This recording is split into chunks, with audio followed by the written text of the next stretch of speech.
అందరికీ నమస్కారం. Welcome to it's UTV. ప్రస్తుతం మనతో పాటు ఉన్నారు ప్రముఖ ఆధ్యాత్మికవేత్త, జ్యోతిష్య పండితులు, భారతీ శంకరపీఠం వ్యవస్థాపకులు, బ్రహ్మశ్రీ అన్నవరపు తిరుపతి మూర్తి అవధాని గారు. గురుగారితో మాట్లాడి మరెన్నో విషయాలు తెలుసుకునే ప్రయత్నం చేసేద్దాం. అంతకంటే ముందు ఇటువంటి ఆధ్యాత్మిక పరమైన వీడియోస్ కోసం ఇప్పుడే మన ఛానల్ ని సబ్స్క్రైబ్ చేసుకోండి. నమస్కారం గురుగారు. పరమేశ్వరార్పణం. గురుగారు, మనకి ద్వాదశ రాసులు అయితే ఉంటాయి, 12 రాసులు. సాధారణంగా మనం ఎప్పుడు కూడా రాశి ఫలాల గురించి మాట్లాడుకుంటాం కదా.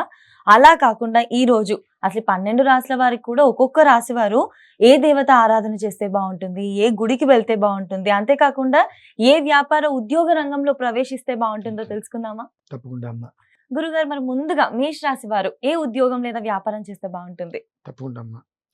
అశ్విని, భరణి, కృత్తికా పాదం మేషం. మేషం అనేటువంటి దానికి అధిపతి కుజుడండి. ఎప్పుడు కూడా వీరు ఏ వ్యాపారం చెయ్యాలి, ఏ ఉద్యోగం చెయ్యాలి అనేటువంటి విషయం గురించి మనం డిస్కషన్ చేయాలి అంటే మేషరాశి వారు దేని మీద కూడా సమగ్రమైనటువంటి దృష్టి పెట్టి ఉండరు. అంటే కొన్ని రోజులు ఇలా ఉందాం, కొన్ని రోజులు అది చేద్దాం, ఏది అంటే ఏదో ఒక ఉద్యోగం చేశాము లేదంటే ఒక వ్యాపారం చేసాము అనేటువంటి దాని మీద మామూలుగా వాళ్ళకి ఉండదు. రకరకాల ఆలోచనల మీద వెళ్తూ ఉంటారు. ఇది కాకపోతే అది, అది కాకపోతే ఇది. ఎక్కువగా వీళ్ళవన్నీ కూడా ఆలోచనలోనే గడిచిపోతూ ఉంటాయి. ఆచరణ చాలా తక్కువ. ఆలోచన ఇలా చెయ్యాలి, ఇలా చెయ్యాలి, ఇలా చెయ్యాలి అనేటువంటి దాంట్లో సమయం అంతా కూడా గడిచిపోతూ ఉంటుంది. 36, 37 సంవత్సరాలు వస్తే తప్పితే మేషరాశి వారికి స్థిరత్వం అనేటువంటిది మామూలుగా కూడా ఏర్పడదు. ఏది చెయ్యాలి అన్నా, నిలబడాలి అన్నా జీవితానికి 36 లేదా 37 సంవత్సరాలు వచ్చింది అంటే అప్పుడు వాళ్ళ జీవితానికి ఒక స్థిరత్వం, నిలకడ అనేటువంటిది ఏర్పడుతుంది.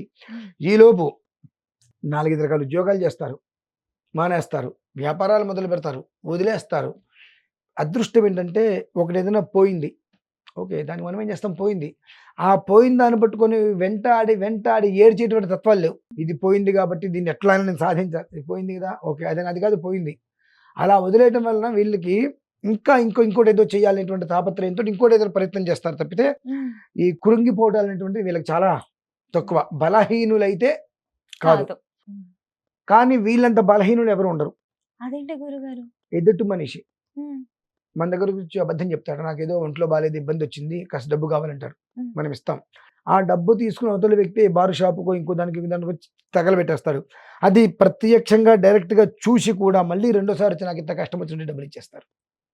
అంత బలహీనం. అంటే ఎదుటి మనిషికి కష్టం వచ్చింది కదా, సో ఈ కష్టం వస్తే ఎలా ఉంటుందో మనకు తెలుసు కదా అని ఇందాక అబద్ధం చెప్పాడు, ఇప్పుడు నిజం కావచ్చుగా, సార్ అలా నమ్మి ఇచ్చేస్తారు. అలాగే పంతం, పట్టుదల. ఈ పట్టుదల విషయానికి వస్తే సాధ్యమైనంత వరకు దేని గురించి వాళ్ళకి కోపం రాదు. ఒక్కసారి ఇది మనకి వద్దు వీళ్ళతోటి అని అనుకుంటే చనిపోతున్నారంటే అవునయ్యా, ప్రతి మనిషి చేస్తాడుగా, చేస్తే రేపటికి రెండు ఎవరికైనా ఒకటే, దానికి మనం ఏం చేస్తాం అనే స్థితిలో కూడా వీళ్ళు చేసుకుంటారు. 36, 37 సంవత్సరాలు వచ్చేంత వరకు వీళ్ళకి స్టెబిలిటీ ఉండదు, స్థిరత్వం ఉండదు. ఎన్నో ప్రయత్నాలు చేసినప్పటికీ కూడా వీళ్ళ వరకు వీళ్ళకి ఫలితం శూన్యం. వీళ్ళ దృష్టిలో ఉంచుకుని బయట వాళ్ళు బాగుపడిపోతారు, వీళ్ళని నిలబడటం కష్టం. ఇనుము జోలికి వెళ్ళకూడదు. పొరపాటున ఇనుము వ్యాపారం చేద్దాం అనుకుంటే మట్లో కలిసిపోతారు, ఉపయోగం లేదు. బంగారం వ్యాపారం పనికిరాదు, అంత కలిసి రాదు. ఇంకోటి ఏదైనా సరిగా పెట్టుకుంటే ఏదైనా ఒక కాస్త ఏదైనా మీకు కనిపిస్తుంది మినహాయిస్తే ఉట్టిగా నేను బంగారం మీద కూర్చుంటాను అని అంటే ఎదగనివ్వదు. కాస్మోటిక్ అనేటువంటిది ఈ మేకప్కి సంబంధించి అటువంటివి ఏదైనా ఉన్నాయి అంటే అది చాలా అతనికి ఉపయోగపడుతుంది. అలాగే మెడికల్కి సంబంధించిన దాంట్లో నిలబడగలుగుతాడు. సొంతగా వ్యాపారం చేయటానికే వీళ్ళు ఎక్కువగా ఆలోచిస్తారు, కానీ ఒకళ్ళ దగ్గర పని చేయడానికి వీళ్ళకి మనస్సు స్థిరంగా ఉండదు. నువ్వు పెట్టావు ఫ్యాక్టరీ, ఏదో నన్ను ఉద్యోగానికి పిలిచావు, నాలాంటి వాళ్ళు ఒక 10 మంది నీ దగ్గరకు వస్తే నువ్వు తింటున్నావు, సో అంటే మమ్మల్ని ఉపయోగించుకు నువ్వు భోజనం చేస్తున్నావు, నువ్వు ఈ కుటుంబాన్ని గడుపుకుంటున్నావు, కాబట్టి నాకు ఇవ్వాల్సిన వాల్యూ నువ్వు నాకు, నేను లేకపోతే నువ్వు బ్రతకలేవు, పెట్టుబడి పెట్టి ఉపయోగం లేదు కదా అనేటువంటి నిరంకుశ ధోరణిలో మేషరాశి వారు ఎక్కువగా ఉంటారు. నా వల్లే నువ్వు బాగుపడుతున్నావు అనేటువంటి తత్వం వీళ్ళకి బాగా ఎక్కువ ఉంటుంది. అది వాస్తవం కూడా ఒక రకంగా వీళ్ళ దృక్పథం అలానే పూర్తి స్థాయిలో ఉంటుంది. ఎందుకంటే నువ్వు ₹1 కోటి పెట్టుబడి పెట్టి ఒక బిజినెస్ పెట్టావు, వర్కర్స్ లేకపోతే బిజినెస్ రన్ అవుతుందిగా. అవ్వదు. సో నువ్వు అప్పుడు ఎవరి మీద నువ్వు ఆధారపడ్డావు? వర్కర్స్ పైన. మరి కానీ నువ్వేం ఫీల్ అవుతావు? నేను వర్కర్స్, నేను ఉద్యోగం పెట్టా కాబట్టి నీకు భుక్తి అంటావు. కానీ మేము చెయ్యబట్టి మాకు ఇచ్చేది ఇంతే, నువ్వు పొందేది ఇంత, కాబట్టి నాకు ఎంత వాల్యూ ఇస్తావు అనేటువంటి దాని మీదే వీళ్ళకి ఎక్కువ ఉంటుంది. కాస్మోటిక్స్ అనేటువంటిది వీళ్ళకి బాగా మంచిగా ఉపయోగిస్తుంది. కలిసి వస్తుంది. బాగా అంటే బాగా ఉపయోగపడుతుంది. ఉమ్. తర్వాత వచ్చేటప్పటికి ఈ యొక్క దేవుడి విగ్రహాలు ఉండండి, పూజా స్టోర్ లాంటిది, ఆ. దేవుడి విగ్రహాలు అటువంటిది ఏదైనా వాళ్ళు స్టోర్, పూజా స్టోర్ లాంటిది పెడితే బాగా కలిసి. విపరీతంగా వాళ్ళకి అది కలిసి వస్తుందమ్మా. ఉమ్. ఎలాంటి ఇది లేదు.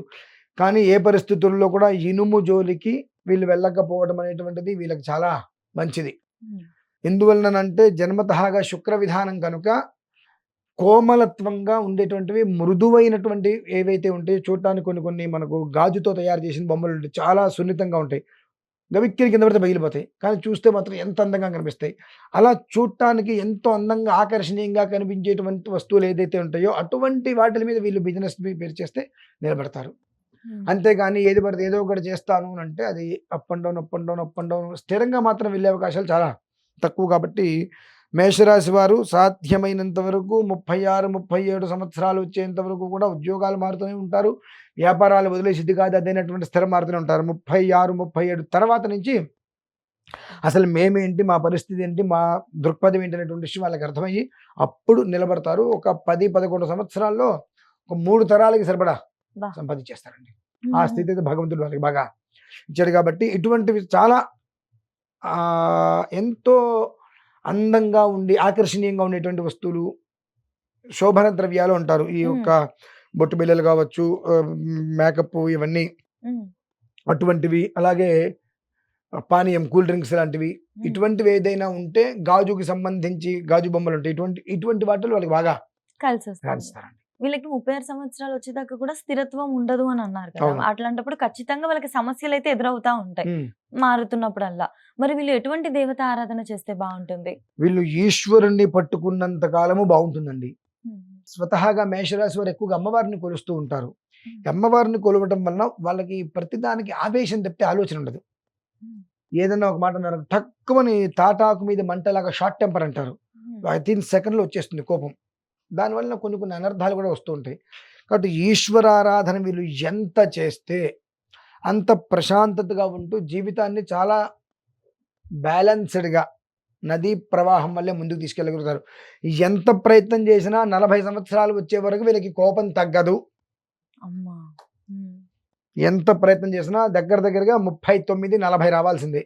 వస్తే కానీ వీళ్ళకి ప్రశాంతత ఉండదు. ఆ సమయంలోనే ఈశ్వరుని గట్టిగా పట్టుకుంటారు.